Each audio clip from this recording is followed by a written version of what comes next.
오늘 우리가 함께 볼 하나님의 말씀은 출애굽기 25장 29절부터 30절까지의 말씀입니다.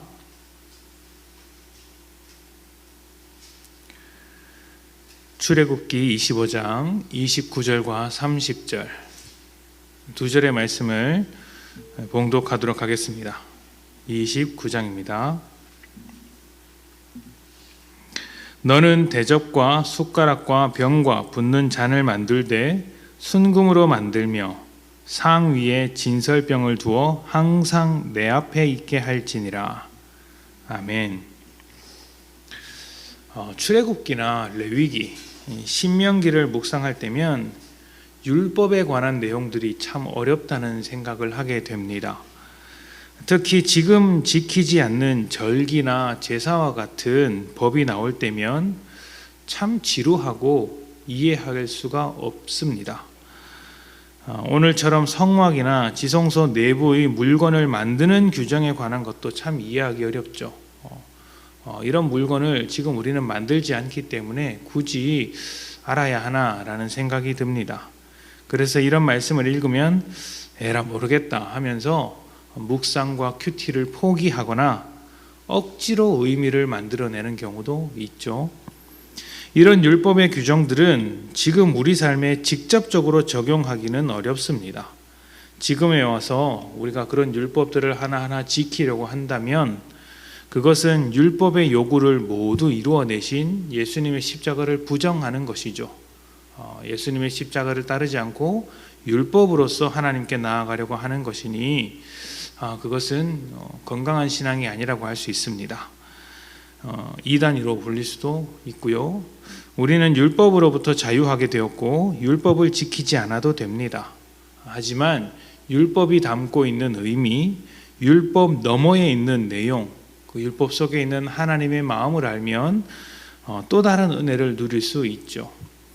율법의 가장 큰 기능은 가나안 땅에서 하나님을 벗어나지 못하도록 만드는 울타리였고 하나님의 사랑과 은혜와 자비가 이스라엘 사회 전반에 흐르도록 만드는 사회적 장치였습니다.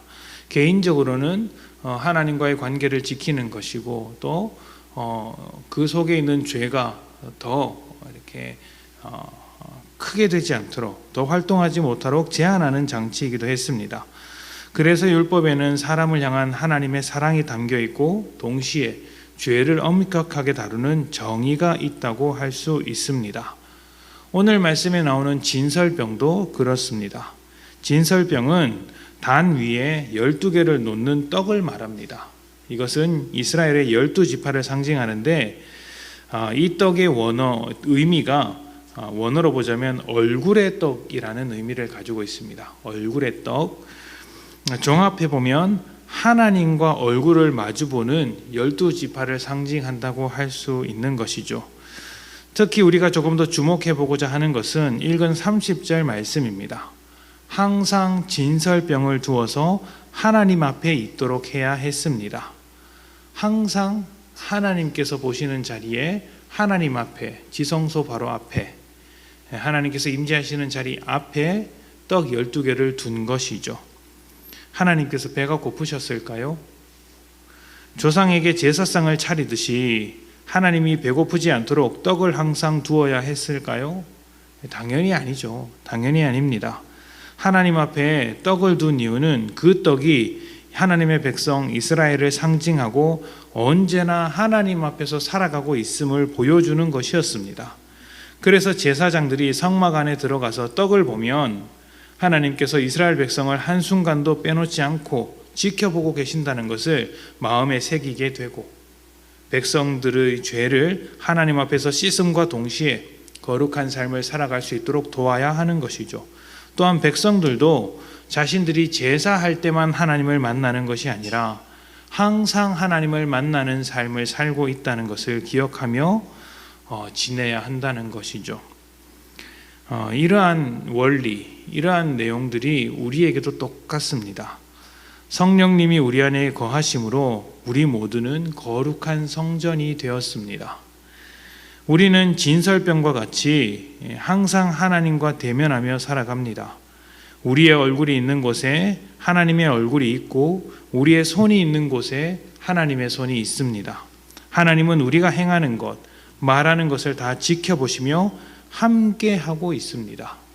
어떻게 해야 할까요? 스스로 삼가 거룩하게 행동해야 합니다. 또 힘들고 어려울 땐 함께 계셔서 도우시는 하나님을 기억하며 새 힘과 능력을 얻도록 기도해야 합니다.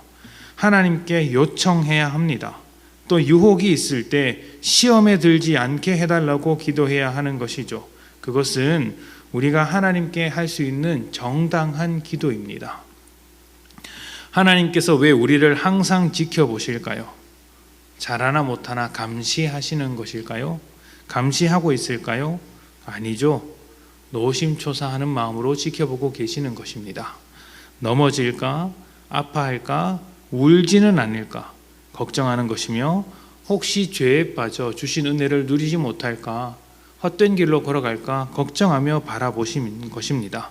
그리고 바라보실 뿐만 아니라 우리와 함께 계시며 우리를 더 복된 길로 인도하시고 필요에 따라서는 더 챙겨주시기도 하는 것이죠. 우리를 위해서 항상 함께 해 주시는 것입니다. 우리가 하나님 앞에 살고 있음을 감사하십시다. 하나님이 우리와 함께 계셔서 우리의 힘이 되시고 능력이 되시며 길이 되어 주십니다. 또 위로가 되시고 축복이 되십니다. 사망의 음침한 골짜기를 지날지라도 나와 함께 하시니 두려워할 필요가 없습니다. 지금도 함께 하시는 하나님을 생각하며 은혜로 가득한 삶을 살아가시기를 축복합니다. 함께 기도합시다.